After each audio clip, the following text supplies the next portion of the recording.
दोस्तों, वाल्मीकि रामायण में सबसे महत्वपूर्ण हिस्से लक्ष्मण रेखा का जिक्र ही नहीं है। हम सभी जानते हैं कि रावण द्वारा सीता माता का हरण होने से पहले लक्ष्मण जी ने कुटिया में एक लाइन खींच कर गए थे ताकि इसके अंदर कोई नहीं जा सके, क्योंकि यह रेखा माता सीता की रक्षा कर सके। हम सभी को मालूम है कि रावण द्वारा माता सीता का हरण करने से पहले लक्ष्मण जब हिरण का शिकार जय श्री राम जी को खोजने गए तो कुटिया के बाहर ही एक ऐसी रेखा खींच गए जो माता सीता की रक्षा कर सके।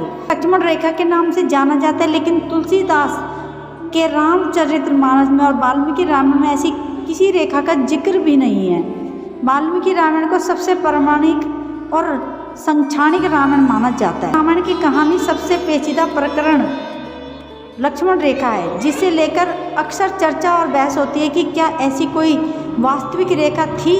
आइए आपको बताते हैं जो लक्ष्मण रेखा के रूप में प्रचलित थी।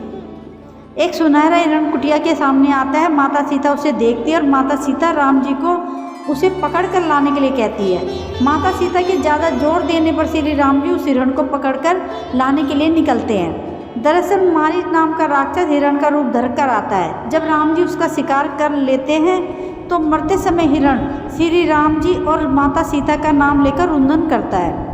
यह सुनकर सीता लक्ष्मण को भाई की मदद के लिए जाने को कहती है। शुरू में लक्ष्मण जी नहीं जाना चाहते थे, लेकिन जब जाते हैं तो कुटिया के बाहर एक रेखा खींच कर जाते हैं। इसके बारे में कुछ नहीं बताते। रामचरितमानस में इसका सीधा जिक्र नहीं है, बल्कि रामचरितमानस की लंका कांड में इसका उल्लेख रावण की पत्नी मंदोदरी द्वारा किया। वाल्मीकि रामायण में आर्भीत काल के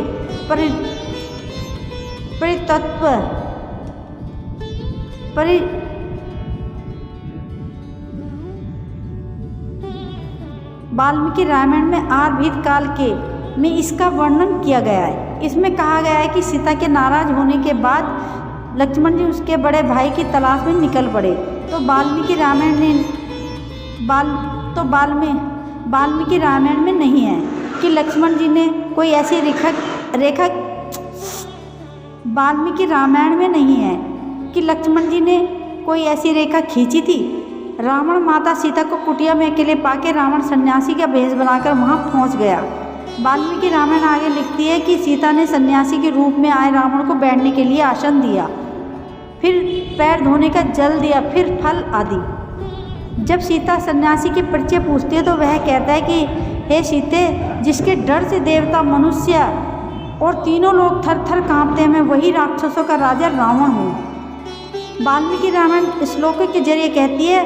फिर सीता का रावण के साथ वाद विवाद होता है और रावण के लिए अपमानजनक शब्दों का इस्तेमाल करती है। रावण खुद के लिए अपमानजनक शब्दों का प्रयोग होते देखा तो रावण क्रोध में आके अपना रुद्र रूप प्रकट करता है। फिर सीता जी को बलपूर्वक अपहरण करके ले जाता है। लक्ष्मण रेखा आप सभी जानते हैं, पर इसका असली नाम शायद नहीं पता होगा। लक्ष्मण रेखा का नाम संतति विद्या है।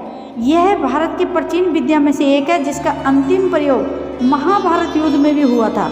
यह वेदों से मंत्रित रेखा थी। माना जाता है कि यह वेद मंत्र एक कोड है जो सोमनाकृति के अंत से जुड़ा है।